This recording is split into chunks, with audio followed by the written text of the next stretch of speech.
Kia ora, my name is Tina and I'm a PhD student in the Faculty of Law at UC. I gained my undergraduate degrees also at the University of Canterbury. I gained a Bachelor of Commerce and a Bachelor of Laws with honours. Following that, I worked in a law firm in Wellington in the area of commercial law and banking and finance. After I had children, I pivoted into teaching and I started lecturing and tutoring at the Wellington Polytech, which is now the Massey University Wellington campus. I also spent 2 years in Australia while my husband completed his postgraduate training and then returned to Christchurch. When I returned to Christchurch, I started lecturing and tutoring in the accountancy department in the commercial law paper. It was during this time that I also completed my Masters of Law on the topic of undue influence.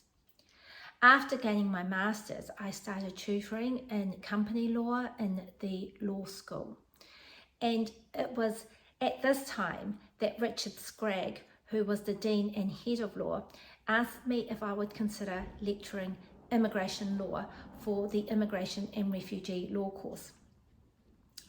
As part of my preparation for that course, I worked in an immigration law practice. It was working in immigration law, the research for the university course, and general research that I began to understand and see how devastating deportation is on the deportee and their families. My interest in the European Union stems from general research on my PhD topic, deportation law in New Zealand. My research has begun by looking at deportation generally and the history of deportation. In modern times, all states maintain sovereignty over their claimed territory. This sovereignty allows states to decide who is allowed to enter and stay and who is forced to leave. And forced departure is termed deportation. Part of my background research into understanding deportation looked at the concept of borders, and it's the border that surrounds the states that allows them to claim territorial sovereignty and therefore the ability to force someone to leave. There's heated debate amongst scholars as to whether or not borders should exist. I believe that the issue of deportation cannot be effectively solved unless there is international cooperation with regard to borders or something akin to the Refugee Convention. There has been international cooperation that has seen the development of the Refugee Convention. States work together to deal with the international problem of refugees and ensure refugees are not refouled or sent back to places where they could face torture or ill treatment. My thesis is focused on New Zealand law. Initially, I thought any comparative analysis would look at similar legal families.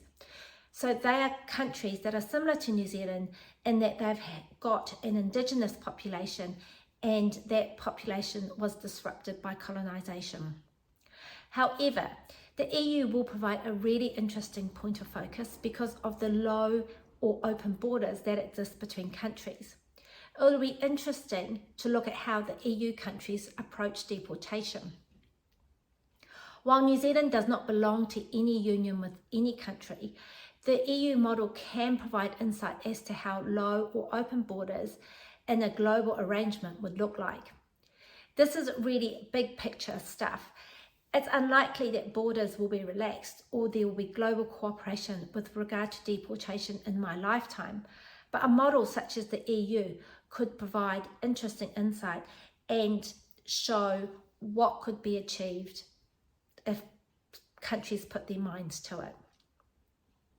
The nature of my research is largely doctrinal legal research.